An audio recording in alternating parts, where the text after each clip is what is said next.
نحمده ونصلی علی رسول الکریم اما بعد۔ 12 ربیع الاول کے بارے میں نے ویڈیو بنائی تو بہت سارے حضرات نے یہ ثابت کرنے کی کوشش کی کہ بہت سارے بزرگ میلاد النبی کرتے تھے۔ جواباً عرض ہے کہ بھائی میلاد النبی کرنا اور اس پر خوشی منانا سب کے یہاں ہے، دیوبندی کے یہاں بھی ہے، بریلوی کے یہاں بھی ہے، لیکن منانا کس طرح ہے؟ دیوبندی حضرات اس طریقے کا اختیار کرتے ہیں جو حضور نے فرمایا ہے۔ حضور پاک صلی اللہ علیہ وسلم پیر کے دن روزہ رکھتے تھے۔ پوچھا گیا تو فرمایا کہ اس دن میں پیدا ہوا ہوں۔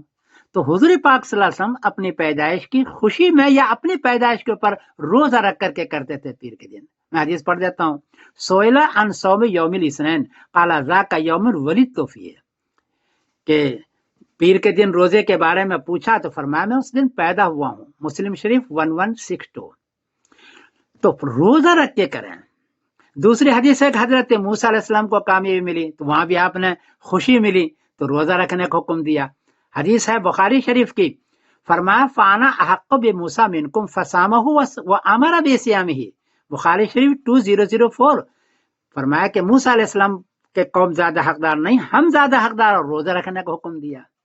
تو چپکے سے روزہ رکھ کر کے عید منایا، میلاد النبی، یہ ہے دیوبندیوں کا طریقہ۔ ایک قاعدہ بیان کر دو، خوشی ہو جائے تو اسلام میں 3 طریقے سے اس خوشی کو منانے کا ہے۔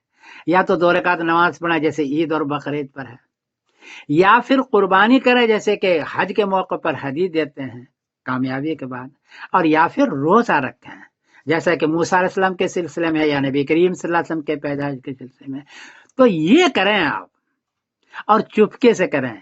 ریا نمود کرنا، دکھلاوا کرنا، روڈ جام کرنا، جھنڈی بنا کرنا اور بتانا کہ ہم عاشق رسول ہے، یہ ریا نمود میں آتا ہے، شریعت نے اس کو منع فرمایا ہے، کیونکہ مستحب اعمال کو چپکے سے کرنا، اپنے طور پر کرنا یہ بہتر ہے۔ تو دیوبندی حضرات کے یہاں بھی آپ کو صاف بتا دوں کہ میلاد تو ہے اور خوشی بھی ہے، کرنا بھی چاہیے، لیکن میلاد کا طریقہ وہ ہے جو حضور نے بتایا، یعنی روزہ رکھنا چپکے سے، یہ ہے۔